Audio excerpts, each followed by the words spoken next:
کسی نے پوچھا میرے مولا امام رضا علیہ الصلوۃ والسلام سے،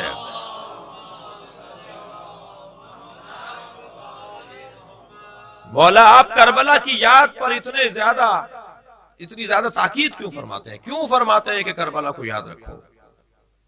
ہر امام معصوم نے اپنے گھر میں عشرہ کیا ہے، ہر امام معصوم نے گریہ اور مجلس عزا کا اہتمام کیا ہے، شاعروں سے کہتے تھے مرثیہ کہہ کر لائیں، اور انہیں سکے اور انہیں نذورات سے نوازتے تھے، اور ان سے کہتے تھے کہ حسین کے مرثیے کو بیان کرو، گریہ ہوتا تھا، مجلس ہوتی تھی، عزاداری ہر امام معصوم نے عزاداری کی تقویت پہنچائی ہے۔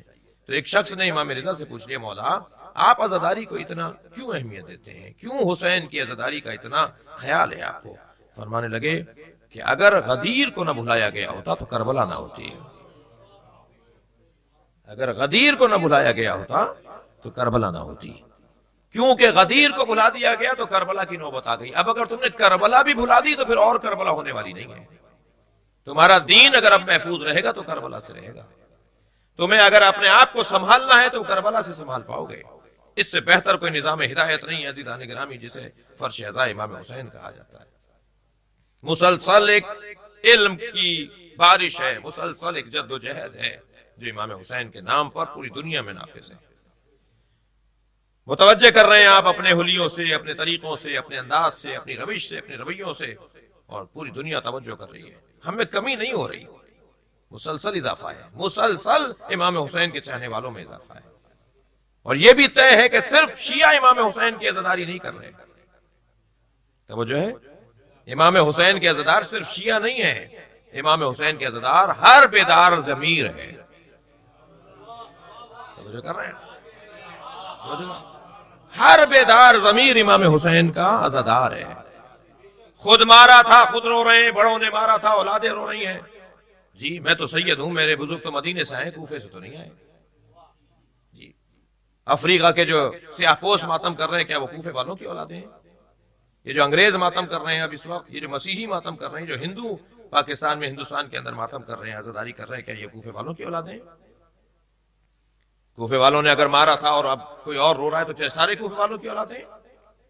امام حسین کی عزاداری تو اتنی وسیع ہو چکی ہے، جتنے بھی لوگ ماتم کر رہے ہیں، عزاداری کر رہے ہیں، سب وہ کوفے والوں کی اولادیں ہیں کہ بزرگوں نے مارا تھا، اولادیں رو رہی ہیں؟ نہیں عزیزان گرامی، ہم تو ایک فیصلہ کر چکے ہیں کہ جس نے بھی حسین کو مارا ہے، اگر اس سے ہمارا کوئی رنگ و بو ملتا ہے تو ہم لعنت بھیج کے تعلق توڑتے ہیں۔ توجہ کر رہے ہیں، توجہ ہے،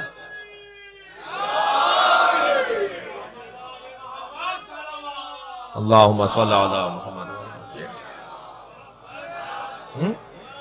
اگر کوئی رنگ و بو ہماری طرح تھا ان کا تو ہم لعنت بھیج کر حسین کے قاتلوں پر اپنا تعلق توڑتے ہیں، تمہارا تعلق نہیں ہے تو تم بھی لعنت بھیجو۔ لعنت نہ بھیجنا بتا رہا ہے کہ شاید کوئی تعلق تمہارا ہی بنتا ہے۔ صلوات پڑھیں محمد و آل محمد۔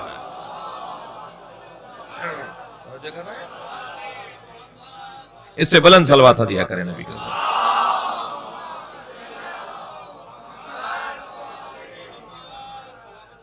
توجہ کر لی آپ حضرات نے؟ تو عزیزان گرامی، یہ جو نظام پوری دنیا میں اس وقت نافذ ہے، بڑھتا جا رہا ہے امام حسین کا ذکر، بڑھتا جا رہا ہے امام حسین کا ذکر۔ میں نے اپنی آنکھوں سے لاہور میں 2000 ماتمی دیکھے ہیں جو عیسائی ہیں، ان کا ماتمی دستہ آتا ہے ماڈل ٹاؤن کے عاشورہ کے جلوس میں، 2000 مسیحی ماتم کرتے ہوئے۔ جی جوزف کالونی میں جب یہ جلایا اس کالونی کو تو ہم گئے کچھ امداد لے کر، کیونکہ اسی لباس میں کوشش کرتا ہوں کہ پوری دنیا میں پھروں جہاں تک ممکن ہے، خاص طور پہ اپنے وطن میں تو کوئی ایئرپورٹ نہیں چھوڑا جہاں اسی لباس میں پھر رہا ہوں جی، اور اس کے فائدے ہیں، اس کے نتیجے ہیں، وہ ایک ابا قبا گزرتی ہوئی دیکھ کر لوگ سمجھ لیتے ہیں کہ یہاں شیعہ بھی رہتے ہیں۔ توجہ کر رہے ہیں آپ؟ اور بارہا ہوا برابر میں کوئی نہ کوئی صاحب آ کے بیٹھ گئے، سوال کر رہے ہیں آپ سے، میں نے کہا ہم پہن کے اس لیے پھر رہے ہیں کہ آپ سوال کر لیں ہم سے، ہمارے بارے میں خود سے فیصلے کرتے ہیں، ہم سے نہیں پوچھتے کہ یہ کیا مسئلہ ہے جی۔ توجہ ہے، ان کا 40 پاروں کا قرآن تھا، 10 پارے فلاں کی بکری کھا گئی، بکری تمہاری ہے، جواب ہم دیں؟ ہمارا کیا تعلق بکری سے بھائی؟ صلوات پڑھیں ذرا محمد و آل محمد۔ توجہ کر رہے ہیں؟